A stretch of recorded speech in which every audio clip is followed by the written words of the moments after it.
What is up, my Sabronis, my friends, and my co-host, Mr. Cam Dog? It is a Thursday night, and we're doing an episode about 48 hours post big breaking news in the NBA world.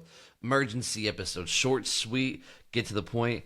But before we do that, parent-teacher conference tonight. Got home about 6:30. Long day. Just recorded a presentation for a class. Got that all uploaded and done. And I was like, what's my friend doing? Let's talk some NBA basketball. You ready? Let's do it. Let's go. All right. So obviously the NBA record for points in game is 100. I don't see anybody ever passing that. Wilt Chamberlain. Which, by the way, there's no record of that other than a written record. Right. There's no real record. Kobe Bryant, 81 points versus the Raptors. Absolute dog performance. They needed every single 81 points from him, and that was the second most all time for a very long time. Until Tuesday night, March 10th, Bam Adebayo of the Miami Heat goes out and scores 83 points with a whopping, 36 for 43 from the free throw line. Yeah.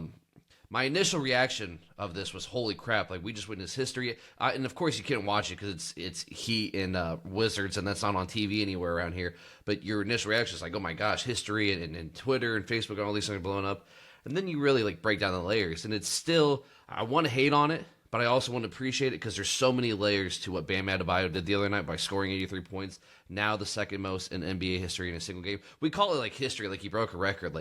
He's got the second most all time still, but the official modern day post 1970s record now belongs to Bam Adebayo. Yeah, and here's the thing. Wilt Chamberlain, he played in a different era and a different time. Of course, no three-pointers and everything else. But just a different style of play, and he was a man out of time. He really was. So really, in a way, if you're looking at, the modern day of basketball, this is pretty impressive. I mean, I bet you no one in Vegas had money oh, this is the guy that's going to do that, And you think, oh, that's no big deal. I bet he made a bunch of threes. He made 7 threes. And if you think about it, the way to break that, get that high on points, isn't by threes, unless you're Steph Curry and you can shoot the lights out. Not very many people could do that. So it's really one of those things where if you're going to do it, you got to just be on fire on twos, or you did what he did. He got to the line 43 times, was it, and made 36. I mean, that's great free throw shooting. So now, I didn't watch the game. Were some of the fouls chintzy? Did you watch any of them or anything? So I didn't watch the game in its entirety at the time. What I ended up doing is the next day, the cut up of all 83 points. And the first quarter, in the first half especially, he was just playing basketball and just making shots. He had 7 3-pointers, like you said, of his 83 points. That's 21 of them right there. And real quick, a guy like Steph Curry, think about this. If Steph were to score 60 points in a game by making all threes, that's 23s. And that seems that would just shatter records. So you have to have a great amount of threes, be efficient with your 2-point shots, and then your free throws. It was the fourth quarter. It was the fourth quarter where it became that's where it did become, it wasn't real. That's where it's again, I want to appreciate what he did because the first 3 quarters of basketball were great basketball. Even the beginning half of it, when he got to 70, that's when it almost became fugazi a little bit to me. And that's where it almost became that's where the Heat were intentionally missing free throws to get the rebounds, to get extra possessions, to give them the ball. They were fouling the Wizards immediately with under 2 minutes left. Once he got to that 77 mark, they were fouling the Wizards for the Wizards to go shoot free throws to get more possessions. That's where it became hey, listen, I'm all for trying to break it and trying to get it, but when it becomes fake basketball, then it's is it really earned? Is it what's wrong with Bam Adebayo finishing with 77 or 78? That would be still one of the greatest stories of this man's career, the highlight maybe of his career, unless he ever wins a championship or something. But it's just when it becomes fake. Kobe's wasn't fake. It was 81 points and they needed all 81. Kobe also only shot 20 free. Kobe only shot 20 free throws also. He was efficient from the field all around. Whereas Bam's the first player to score over 70 ever and have less than 50% shooting. And so it just became almost forced. The 7 for 22 on threes. I mean, he shot 22 threes. He made 7 of them. And it was 6 of them in the first half. It was the free throws. NBA history with most free throws made and most attempted with the 36 out of 43. Right, and that's the thing. It was all about the free throws, and let that be known, all you kids out there who are I don't want to practice free throw. I mean, it's kind of like kicking in football, right? How many games are won and lost by free throws? Real simple. Absolutely. But, and I know MJ kind of dogged on the points, too, and the record and stuff. It is one of those things where when you look at basketball in the 80s and how, really high scoring games of 150 or so, like what this game was. And, but the lack of, I don't want to say lack of, the different level of athleticism in the 80s versus the athletes of today. There you go. Put that on there, kiddo. It's one of those things where when you're looking at the athleticism, we always hear about like, oh, LeBron's the greatest ever because the athletes there are just unparalleled. And then you have crap like this where it's like you said, it's like, really? Come on, man. And it's just, I don't want to say it cheapens it, but it doesn't make it as sweet as a Kobe Bryant or Wilt Chamberlain kind of deal, Yeah. I do think so. So in the last 10 years, you've had like Devin Booker go for 70. Luka had 73 a few years ago. James Harden so many times always would get hot and feel like he could do it. Even Klay Thompson has plenty of games where he had 60 going in the fourth and didn't play. I think it's two different occasions. I almost think a lot of those times players love Kobe.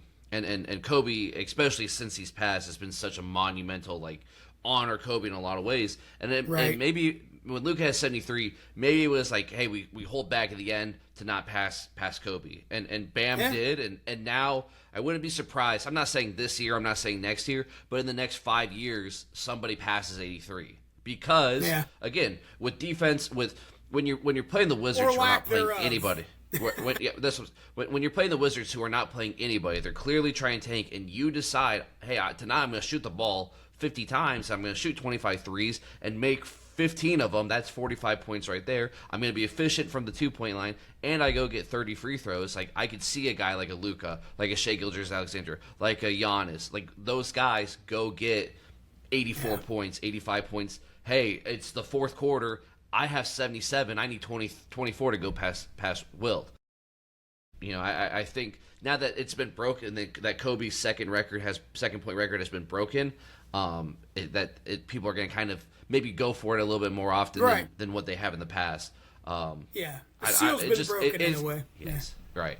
Just a different game of what it was, and again, great for Bam Adebayo. This is the highlight of his career. He'll be remembered as a guy who scored 83 points in a game. That's a legendary thing to do. But at the same time, too, it's the last 3 minutes. I don't want to say the whole fourth quarter. It was just the last 3 minutes. If you go look at every shot he got and the free throws and how he earned them, it was just kind of like, man, what are we doing? What are we doing? Yeah. 75 would have been great, man. And I'm a big Kobe guy, too, so maybe I'm like, he's the guy that passed Kobe. But I just wanted to be earned. That's all I want. I just wanted to be earned. Right. So. And that's the deal. And again, like I said, man, people are always talking about how great the athletes are in the NBA today. And they are. Yeah, absolutely. But they also, as much as the athleticism has increased, the defense has decreased. So it's like, I agree with that. I agree with that in some sentiments. I think that the rules don't allow defense at all times, but I also think again, I think it's so hard to play defense against 5 really good basketball players. Now, what the Wizards had the other day was not a real NBA team playing defense out there. But when you have 5 really good starters or 5 really good basketball players on the court that are so far more offensively gifted than all 5 players that were on a Bulls team at one time or a Lakers, just the athleticism. I don't mean basketball play. I just mean athleticism and the ability to shoot and play offense. There's 5 guys on a roster right now at single time that is more offensively gifted than anything that the 90s Bulls had or the Showtime Lakers. And that's really, really, really, really, really, really, really hard to play defense when you have so much offensive talent. And just the way the game is right now where you're not going to get 82 games of that. But that's what happens. And how player development's different now. Yes, so you're going to end up with better players. All right, real quick, because we only got about 30 seconds left.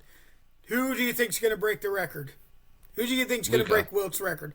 I'm going to go with Luka also. Yeah, I agree. I go Luka. All right. Yep. Yeah, he has all the skills to do that. He can play down low. He can shoot.